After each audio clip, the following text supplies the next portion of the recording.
We have a real man now. My wife and stepdaughter laughed over the dinner I'd spent 4 hours making. They were talking about her lover. I just nodded and cleared the plates. 3 days later, they came home to an empty house, and $127,000 vanished from the college fund I'd built for 18 years. But who I gave it to? That's what made them call me 46 times that first night. They never stopped calling. I never answered. My name is Kenneth Wade. I'm 46 years old, manufacturing supervisor at Apex Industrial in Fort Wayne, Indiana. I've been married to Brenda for 18 years and raised her daughter Brittany since she was 2. Her real father, Raymond Cruz, disappeared into a bottle before she could walk. I became dad. I knew about Lance Hartman for 7 months. Corporate sales manager. Too much hair gel. Drove a leased BMW. I'd seen the texts, the hotel charges, the way Brenda started coming home smelling like cologne that wasn't mine. But I didn't confront her. I just started preparing. That Tuesday, I set 3 plates in our dining room. Made pot roast with red wine reduction, garlic mashed potatoes, roasted Brussels sprouts. The works. Brenda walked in with her yoga mat, barely glancing at the food. Brittany came down on her phone, 20 years old and in her junior year at Indiana State. I've been saving for her college since she was 12. Had $127,000 in that fund. We sat. I served the plates. Then Brenda started. Lance closed another major contract today, she said, cutting into her pot roast. 6 figures. I nodded, chewing slowly. He's taking the team to that new steakhouse Friday, she continued. The one with the private wine cellar. Brittany looked up from her phone, grinning. That place is amazing. Lance took us there last month. Remember, Mom? Us. They weren't even hiding it anymore. Lance says I should apply for an internship at his company. Brittany added. He put in a good word. I set down my fork. You already have an internship lined up. She shrugged. That's just filing papers, Dad. Lance's company does real work. Brenda leaned back with her wine glass. Lance really knows how to treat people right. Takes initiative. Doesn't just clock in and clock out. Some of us have real jobs, I said evenly. She laughed. Sharp. Kenneth, you stand on a factory floor telling people to push buttons. Lance builds things. Brittany snickered. Brenda leaned forward, eyes bright with wine. We have a real man now. Brittany burst out laughing. Full-throated, head-back laughter. I didn't flip the table. Didn't raise my voice. I just nodded. Good to know. I stood up, picked up their plates, and walked them to the kitchen. Scraped the pot, roast into the garbage disposal. Behind me, they were still giggling. I dried my hands on the dish towel, looked out at the yard I'd built, the deck I'd stained every summer. That was the moment I stopped pretending I didn't know everything. I walked upstairs and opened the closet in the guest room, pulled out the folder I'd been building for 7 months. Bank statements, legal documents, account transfers. Tomorrow, everything would change. But tonight, I let them laugh. I woke up at 4:30 a.m. Wednesday morning. Old habit from 20 years of early shifts. Brenda was still asleep, turned away from me like she'd been doing for months. I got dressed in the dark, grabbed my thermos, and headed to the kitchen. The house was quiet. I made coffee and sat at the table where they'd laughed at me 12 hours ago. Pulled out my phone and opened the Notes app. I'd been keeping a detailed list. Every step planned out, like a production schedule. First call went to Dave Mitchell, my old Army buddy, who ran a small moving company out of Elkhart.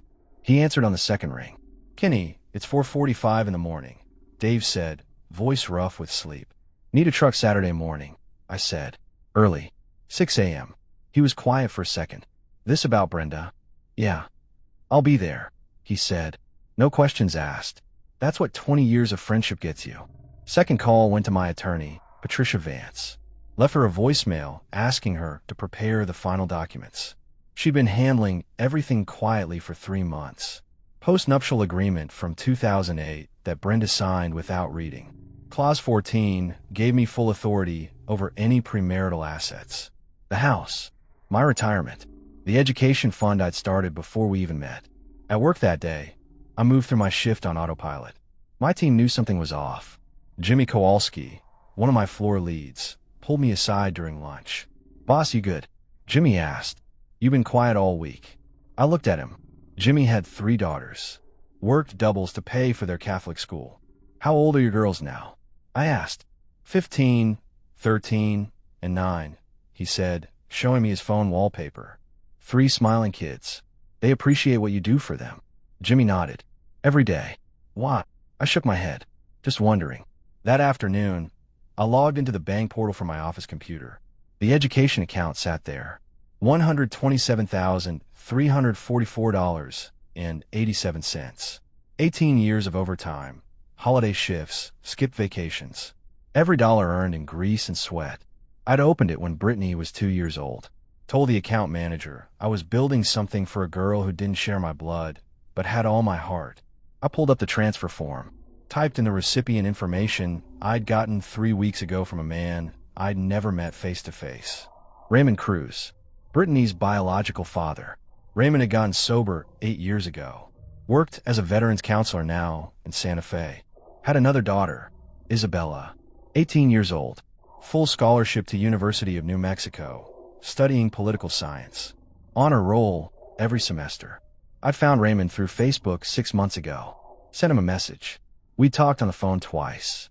He didn't ask for money. Didn't ask for anything. Just wanted to know if Brittany was okay. She's lost, I told him. And I can't help her anymore. He'd understood. Told me about Isabella. About how he'd rebuild his life one day at a time. About how his daughter reminded him why he got sober. She's everything I'm not, Raymond had said. Everything I should have been. That's when I knew. I didn't hit the transfer button yet. Not until Saturday. But everything was ready. At 6:15 p.m., I got home. Brenda's car was gone. Probably at the gym. Or with Lance. Didn't matter anymore. I went to the garage and started pulling down boxes. Old tools. My grandfather's woodworking set. Framed certificates from work. The Bronze Star for my time in the service. Everything that was mine. Brittany came home around 7. Bags from the mall in both hands. You're organizing? She asked, barely glancing at me. Spring cleaning, I said. She shrugged and went upstairs. I heard her door close. Heard her FaceTime notification go off. Probably Lance. Probably Brenda. Probably both. Saturday morning came cold and gray. I woke up at 5 a.m., dressed in the dark, and walked downstairs with a single duffel bag. Everything I needed fit in one bag. Funny how 18 years of marriage comes down to that. Dave's truck pulled up at 5:58 a.m. He stepped out with his nephew, Jake. 2 guys, no logos, no company name on the truck. Just quiet professionals.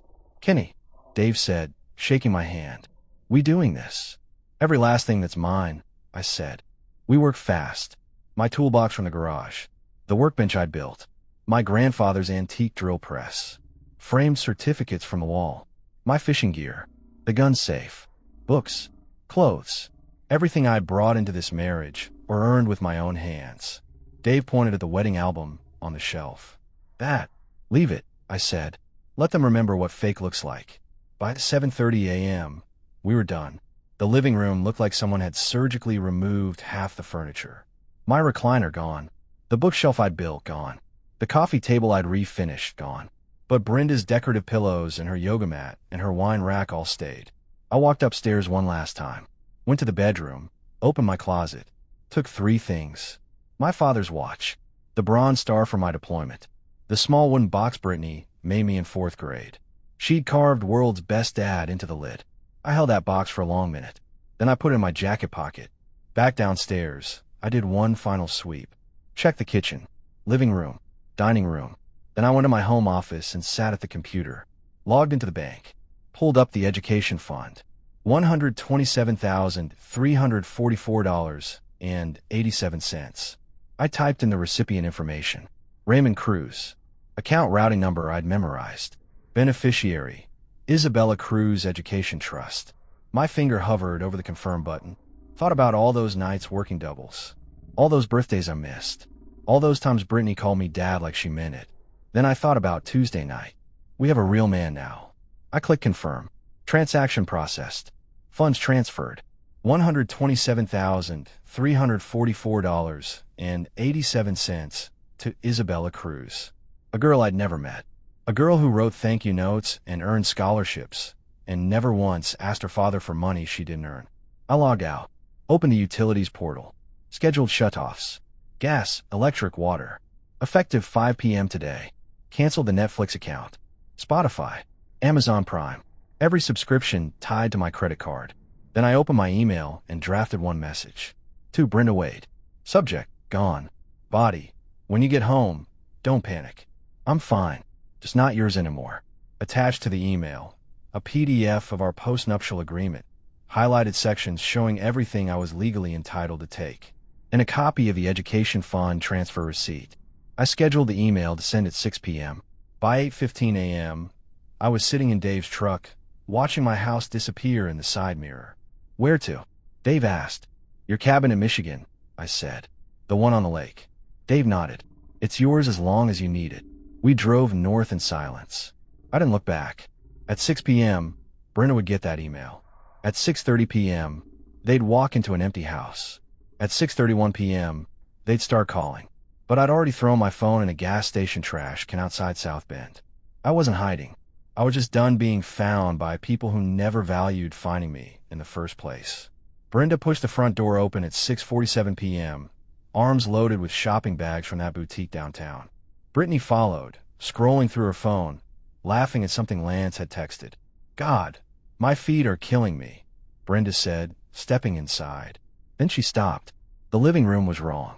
Empty spaces where furniture used to be. No coffee table. No bookshelf. Her heel clicked against bare hardwood where Kenneth's recliner had sat for 12 years. What the hell? Brenda dropped her bags. Brittany looked up from her phone. Blinked. Did we get robbed?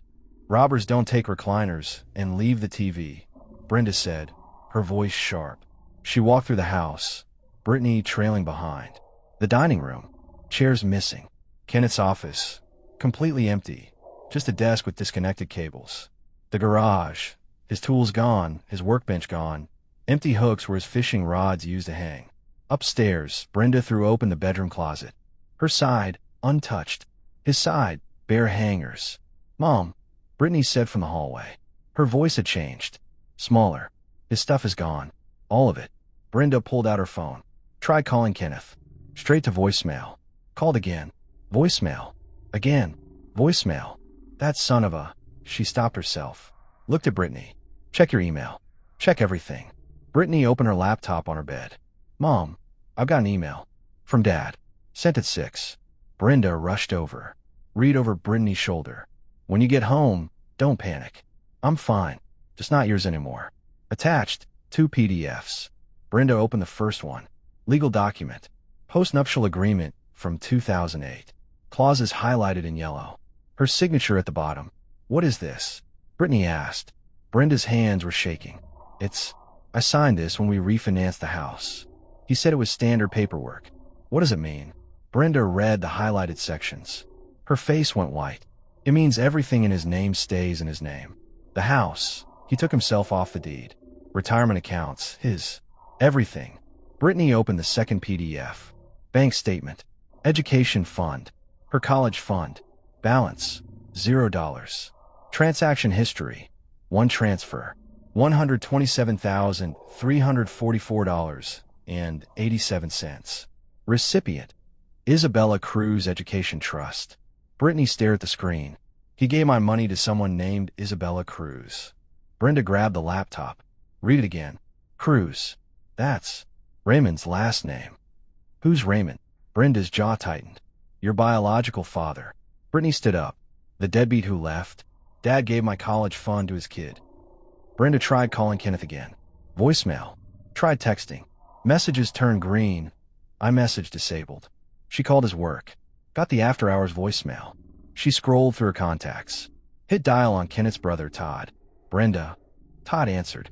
Where is he? Brenda demanded. Who? Kenneth. Your brother. He emptied the house and disappeared. Todd was quiet for a moment. Good for him. Good for Todd. He stole Brittany's college fund. He didn't steal anything, Todd said, his voice cold. That fund was in his name. He built it. He decided where it goes. And after the way you two treated him, I'd have done the same thing. What are you talking about? Tuesday night, Todd said. He told me what you said. We have a real man now. You laughed at him. Both of you. Brenda's stomach dropped. He's not coming back, Brenda. Todd continued. And I wouldn't tell you where he is even if I knew. You want a real man? You got one. A real man doesn't stay where he's not wanted. The line went dead. Brittany sat on her bed, staring at her laptop. At the name, Isabella Cruz. at the number $127,344.87. Mom, she whispered. What do we do? Brenda stood there, phone in hand, in a house that suddenly felt too big and too empty. She tried calling Kenneth one more time. Voicemail. He wasn't just gone. He'd erased himself, and they were left standing in the echo. Brenda didn't sleep that night. She sat in the dark living room with her phone, calling Kenneth's number every 20 minutes. Same message. No longer in service. By 3 a.m., she called 47 times. Brittany came downstairs around dawn, eyes red. Did you reach him? No, Brenda said. Her voice was hoarse. We need to find Raymond, Brittany said. If Dad gave him my money, he has to give it back. Brenda pulled out her laptop, started searching. Raymond Cruz, Santa Fe. Found him in 10 minutes. Veterans Counseling Center. Phone number listed right on the website. She dialed. A man answered on the second ring. Cruz, he said. Voice steady calm. This is Brenda Wade, she said. You need to return the money Kenneth sent you. Silence. Then, you must be Brittany's mother. That money is for my daughter's education. It doesn't belong to you. Raymond sighed. It doesn't belong to me. It belongs to my daughter, Isabella. Kenneth made that choice. I didn't ask for it. I don't care what arrangement you had with my husband, Brenda snapped. That fund was for Brittany. Was it? Raymond asked. Or was it Kenneth's money that he saved for a girl who treated him like he wasn't good enough? Brenda froze. Excuse me. He told me about Tuesday, Raymond said quietly. About dinner. About what you both said. We have a real man now. Those were the words, right? Brenda's throat tightened. Brittany was listening, eyes wide. Kenneth spent 18 years raising a daughter who wasn't his, Raymond continued. Worked doubles, missed holidays, built that fund dollar by dollar. And you thanked him by laughing in his face. You don't know anything about our marriage, Brenda said. I know you had an affair, Raymond said. I know Brittany knew about it, and said nothing. I know Kenneth found out 7 months ago and stayed quiet. Started planning. That's what real men do, Brenda. They don't yell. They act. You're her father, Brenda said, voice shaking. Tell her to give the money back. I'm not her father, Raymond said. I'm the guy who abandoned her when she was 6 months old. Kenneth was her father. He earned that title.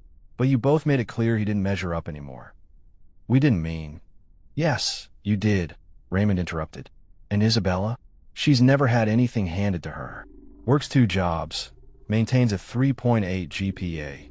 Writes thank you notes to her professors. That money will change her life. Kenneth knew that. That's why he gave it to her. Brenda tried to speak. Couldn't. Don't call here again, Raymond said. Then he hung up. Brenda sat there, phone in hand. Brittany stared at her. He's not giving it back, Brenda whispered. Brittany's face twisted. Then we sue. We sue Dad. We sue Raymond. We sue that Isabella girl. That money is mine. It was in Kenneth's name, Brenda said quietly. The lawyer will say the same thing. It was his to give. So what do we do? Brittany shouted. I have 2 semesters left. I need that money. Brenda looked at her daughter. 20 years old. Entitled. Spoiled. Everything Kenneth had warned her about in arguments she'd ignored. You get a job, Brenda said finally. Or you take out loans. Like everyone else. Brittany's mouth fell open. You're kidding. No, Brenda said. I'm not. For the first time, Brittany looked scared. Actually scared.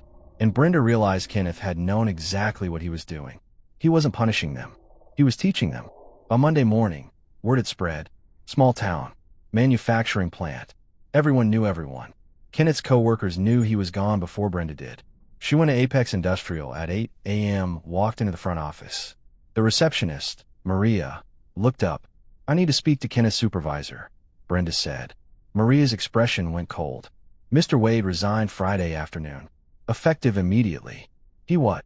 Resigned, Maria repeated. Gave 2 weeks notice back in February. Trained his replacement. Left everything in order. Brenda's head spun. Where did he go? I don't know, Mrs. Wade. And if I did, I wouldn't tell you. Brenda blinked. Excuse me. Maria leaned forward. We all know what you did. Kenneth's a good man. One of the best supervisors we ever had. The guys respected him. And you treated him like dirt. You don't know what you're talking about. My husband works Kenneth's shift, Maria said. He told me about the Tuesday before Kenneth left. About how Kenneth came in quiet. About how Jimmy asked him if his girls appreciated what he did for them. She paused. Kenneth just shook his head. didn't say a word. But Jimmy knew. Brenda turned and walked out. That afternoon, she drove to Lance's office building. Corporate sales. Glass and steel. She hadn't been there in 3 weeks. Hadn't needed to sneak around anymore since Kenneth left. Lance's secretary looked up when she entered. "Mrs. Wade, I need to see Lance. He's in a meeting. I'll wait." 20 minutes later, Lance emerged. Saw Brenda. His smile faltered. "Brenda, hey," he said. "What are you doing here? We need to talk." They went to his office. He closed the door. "Is this about Kenneth?" "He's gone," Brenda said. "Took everything. Gave Brittany's college fund away. The house is in my name, but the mortgage." Lance held up a hand. "Whoa, Brenda, I told you be careful. I told you might find out." "He knew for 7 months," Brenda said. "He was planning this the whole time." Lance rubbed his face. Okay. So what do you need?" Brenda looked at him. Really looked at him. "I need help. With the mortgage. With bills. With—" "Brenda," Lance said slowly. "I can't do that." "What do you mean you can't?" "I mean—" He hesitated. "Look, what we have is fun. But I'm not looking for anything serious. You knew that." Brenda's blood went cold. "Fun? Yeah," Lance said, avoiding her eyes. "I mean, you're married. We're married. It was just—" "I left my husband for you," Brenda said. "You left your husband because you wanted to," Lance corrected. "I never asked you to do that." She stared at him. At this man she'd thrown away 18 years for. This man who'd smiled and flattered and made her feel young again. This man who'd never planned to stay.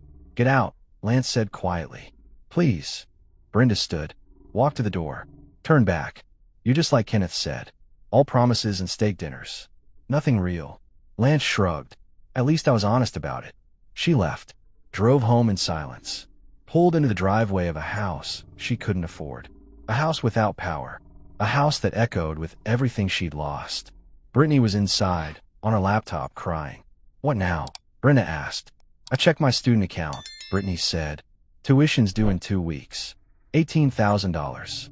Financial aid won't cover it without the fund as collateral. They're saying I might have to take a semester off." Brenda sat down. For the first time in 20 years, she had nothing to say. Kenneth wasn't coming back. Lance was gone. The money was gone. The life she'd built on someone else's back had collapsed. And the worst part, she'd done it to herself. 3 weeks after Kenneth disappeared, Brenda sat at her kitchen table with a stack of overdue bills. Power reconnected, but barely. Water back on. Mortgage 1 month behind. She'd sold her jewelry, her designer purses, even the china set her mother gave her. Brittany was upstairs, supposedly job hunting, but Brenda knew better. She'd been watching her daughter differently these past weeks, seeing things she'd ignored for years. That afternoon, an envelope arrived. No return address, just Brenda's name in unfamiliar handwriting. Inside, a single sheet of paper, printed document, medical records, from 2006. Brenda's hand shook as she read it. Patient, Brenda Wade. Procedure, hysterectomy. Reason, uterine fibroids, severe bleeding. Result, complete removal of uterus. Patient cannot bear children. The date, March 2006. 2 years before she married Kenneth. For years after Brittany was born. Brenda's vision blurred. She read it again, tried to make sense of it. Then she remembered. Her sister, Jennifer. Jennifer who died in 2008 from an overdose. Jennifer who had a daughter born in 2005. Jennifer who begged Brenda to take her baby girl because she couldn't stay clean. Brittany. Brenda's phone rang. Unknown number. She answered. "You're wondering why I sent that," a man's voice said. Kenneth's voice. "Kenneth," Brenda whispered. "I found those records 8 months ago," Kenneth said. "When I was looking through old files for the post-nup paperwork. You had them in a box in the basement, mixed in with Jennifer's things." Brenda couldn't speak. "Brittany isn't your biological daughter," Kenneth continued. "She's your niece. Jennifer's daughter. You took her when she was 6 months old. Never told me. Never told Brittany. Just let everyone believe she was yours." "I was protecting her," Brenda said. "Jennifer was a mess. I gave Brittany a stable home." "You gave her lies," Kenneth said. "And Raymond Cruz? He's not her biological father either, is he?" Brenda closed her eyes. "No. Who is?" "I don't know," Brenda whispered. Jennifer didn't know. "Some guy at a bar." Kenneth was silent for a long moment. "So, I raised a daughter who had no blood connection to either of us. And you never thought I deserved to know the truth. I thought it didn't matter. You loved her anyway. I did, Kenneth said. But she needed to know where she came from. She needed to know that her mother died trying to get clean, that her mother asked you to save her. Maybe then she wouldn't have grown up so entitled. So cruel. Brenda's throat burned. Why are you telling me this now? Because Isabella Cruz is Raymond's real daughter, Kenneth said. From a relationship after he got sober. A daughter he earned a right to raise by becoming a better man. And that's where the money went. To a girl who came from genuine redemption. Not from lies. Kenneth, please, Brenda said. We need you. I need you. No, he said quietly. You need my paycheck. There's a difference. That's not true. I love you.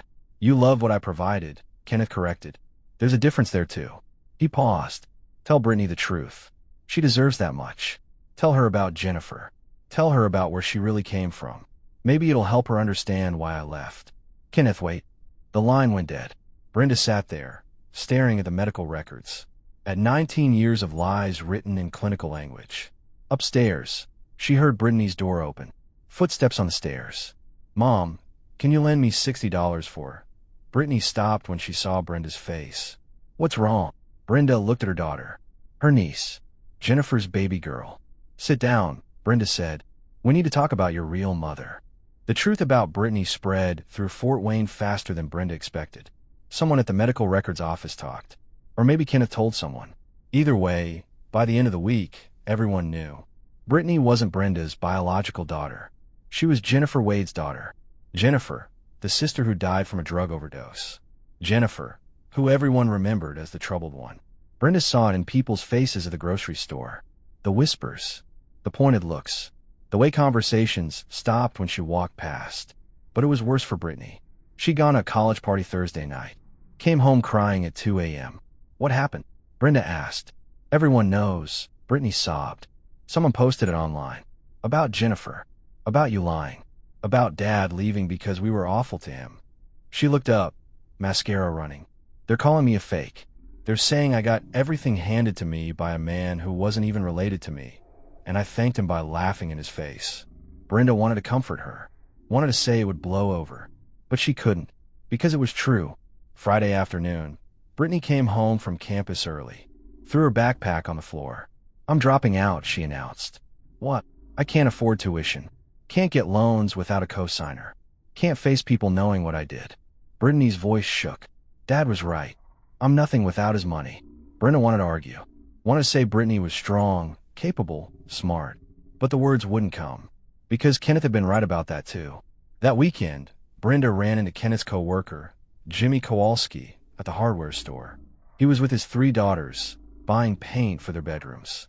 Mrs. Wade, Jimmy said, tone neutral. Jimmy, Brenda said. How are you? Good, he said shortly. Then to his girls, go pick out brushes. Once they were out of earshot, Jimmy turned to her. Kenneth was the best supervisor I ever had. Taught me everything about management. About being a man worth respecting. Brenda nodded, unsure what to say. My oldest starts college next year, Jimmy continued. Kenneth helped me set up an education fund for her.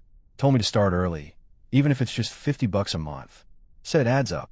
Brenda felt her throat tighten. He told me something else too, Jimmy said.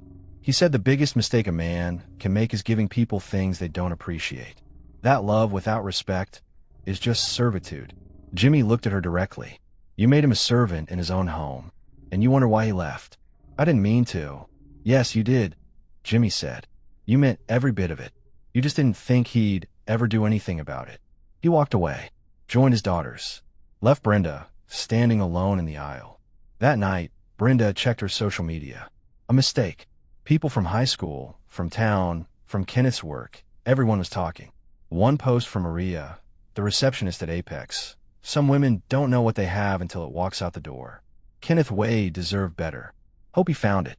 47 likes. 23 comments. All agreeing. Another post from someone Brenda didn't even know. That guy worked 60-hour weeks for 18 years to raise a kid that wasn't his, and his wife laughed when her boyfriend called him less than a man. If that's not a real man, I don't know what is. 92 likes. Brenda closed her laptop, looked around her dark house. At the empty spaces where Kenneth's furniture used to be. At the bills she couldn't pay. At the daughter upstairs who just quit college. She'd wanted a real man. She'd said so at dinner that night. The cruelest part? She'd had one all along. She just hadn't known it until he proved it by walking away. 2 months after Kenneth left, Brenda received a letter. Handwritten. Postmarked from Santa Fe, New Mexico. She opened it carefully. Inside, a single page. Kenneth's handwriting. Brenda, there's someone you should meet. If you want to understand why I did what I did, come to the address below. Saturday, 2 p.m. Come alone. K. An address in Santa Fe. A coffee shop called Aurelia Cafe. Brenda stared at the letter for 3 days. Finally, Friday night, she made a decision. Booked a flight. Left early Saturday morning.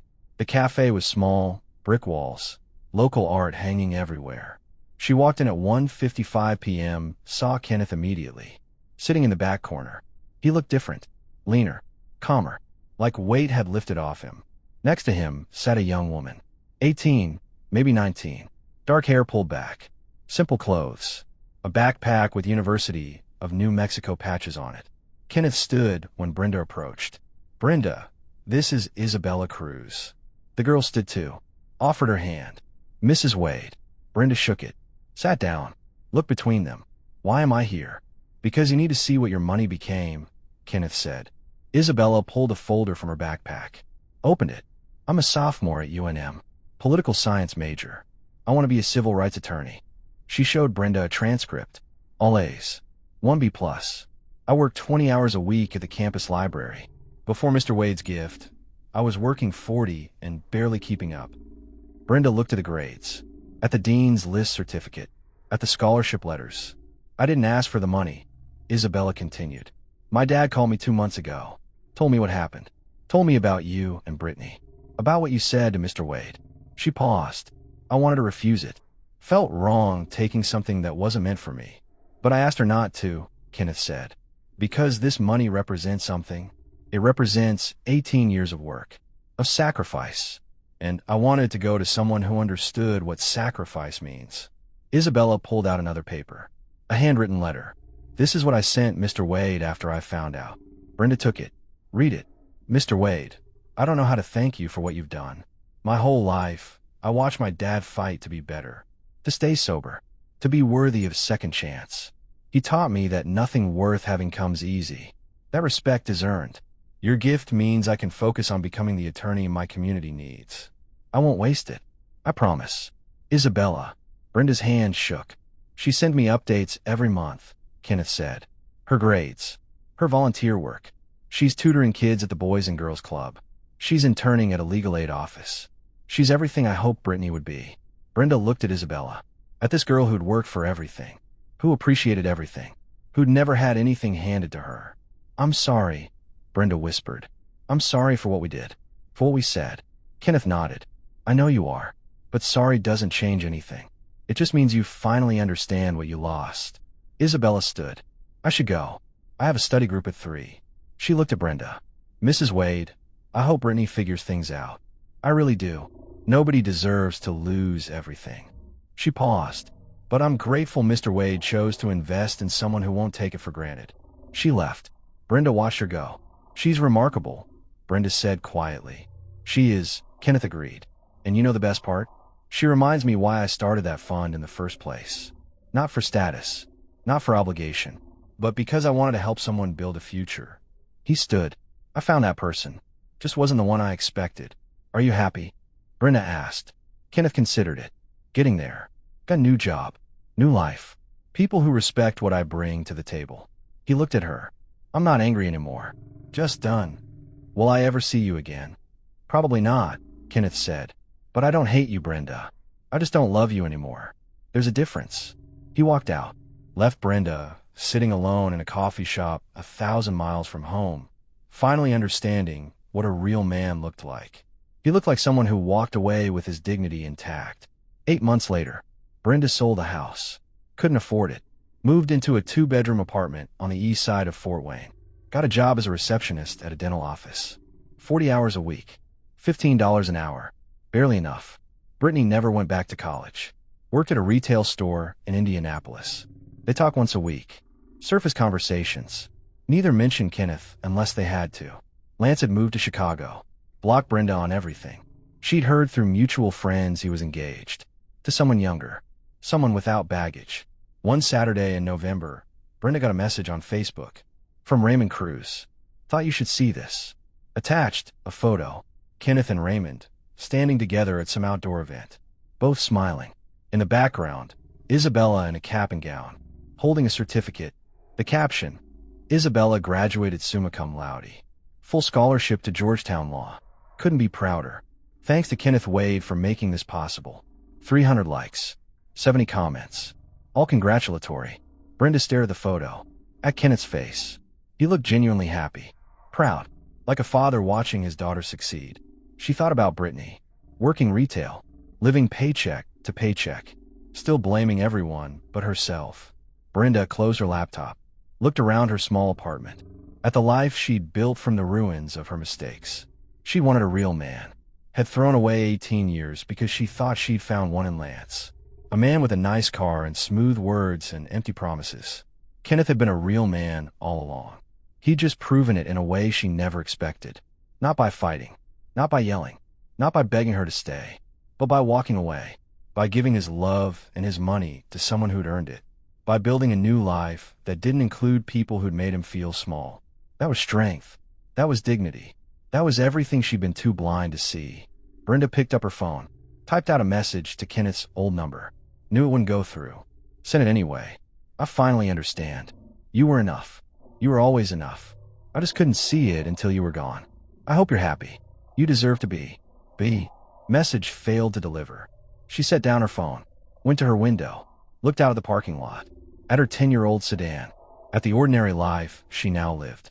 Kenneth was in New Mexico. Building pipelines or managing teams or whatever he did now. Living with people who valued him. Watching Isabella succeed. Creating a family built on respect instead of obligation. And Brenda was here. Alone. Working for minimum wage. Living with the consequences of treating a good man like he was disposable. She learned something, though. Learned it too late, but learned it nonetheless. Real men don't need to announce themselves. Don't need to perform or prove or compete. They just show up. Do the work. Love without conditions. Until you give them a reason to stop. Kenneth Wade had been a real man for 18 years. Brenda just hadn't recognized him until he stopped being hers.